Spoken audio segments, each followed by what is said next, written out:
કાકવાડ સ્થિત શ્રી ખોડલધામ મંદિરની પ્રાણ પ્રતિષ્ઠાને 10 વર્ષ પૂર્ણ થવાના અવસરે શ્રી ખોડલધામ ટ્રસ્ટ દ્વારા દશાબ્દી મહોત્સવનું આયોજન કરવામાં આવ્યું છે। આ મહોત્સવના આમંત્રણ રથનું ભરૂચ જિલ્લામાં આગમન થતા ભક્તો દ્વારા ભવ્ય સ્વાગત કરવામાં આવ્યું હતું। કાકવાડ સ્થિત શ્રી ખોડલધામ મંદિરની પ્રાણ પ્રતિષ્ઠાને 10 વર્ષ પૂર્ણ થવાના અવસરે શ્રી ખોડલધામ ટ્રસ્ટ દ્વારા દશાબ્દી મહોત્સવનું આયોજન કરવામાં આવ્યું છે। આ મહોત્સવના આમંત્રણ રથનું ભરૂચ જિલ્લામાં આગમન થતા ભક્તો દ્વારા ભવ્ય સ્વાગત કરવામાં આવ્યું હતું। જાન્યુઆરી 2017માં ખોડલધામ મંદિરની પ્રાણ પ્રતિષ્ઠા કરવામાં આવી હતી। 10 વર્ષ પૂર્ણ થવા નિમિત્તે યોજાનાર આ વિશેષ દશાબ્દી મહોત્સવની જાણકારી અને આમંત્રણ રાજ્યના દરેક પરિવાર સુધી પહોંચે તે હેતુસર ગુજરાતને 3 ઝોનમાં વહેંચી અલગ અલગ આમંત્રણ રથનું આયોજન કરાયું છે।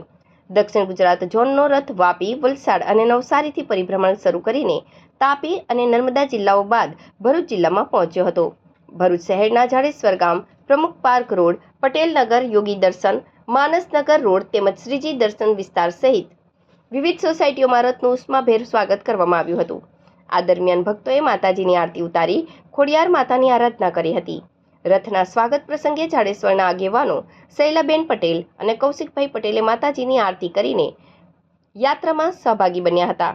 સમગ્ર કાર્યક્રમનું આયોજન જિલ્લા સહ કન્વીનર કાર્તિક ઘસડિયા, જિલ્લા કન્વીનર પિયુષ પટેલ, ઉર્મીબેન વાનાડી તથા સમાજના આગેવાનોના માર્ગદર્શન હેઠળ કરવામાં આવ્યું હતું। ભરૂચ જિલ્લાના મોટી સંખ્યામાં ભાઈઓ, બહેનો અને સમાજજનોએ ઉપસ્થિત રહી દશાબ્દી મહોત્સવના આમંત્રણ રથને આવકાર્યો હતો।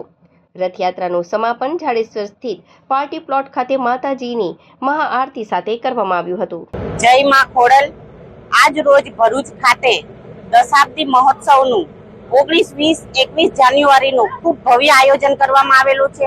આ આયોજનને લઈને આજે પૂરા ગુજરાતની અંદર ખોડલધામનો રથ પરિભ્રમણ કરી રહ્યો છે અને માતાજી ખુદ ઘરે ઘરે આમંત્રણ આપવા આવી રહ્યા છે। તો ભક્તજનો એમનો ભવ્ય આનંદ લઈ રહ્યા છે। ખોડલધામ એ માત્ર મંદિર નથી, પરંતુ સમાજની એકતા, સેવા અને માન સન્માન છે।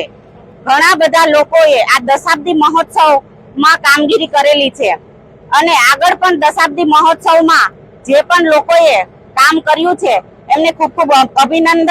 અને દશાબ્દી મહોત્સવને આગળ વધારવા માટે તમામ ટ્રસ્ટીઓ, ભક્તજનો અને જે લોકો સતત સેવા કરી રહ્યા છે એમનો ખૂબ ખૂબ આભાર વ્યક્ત કરું છું।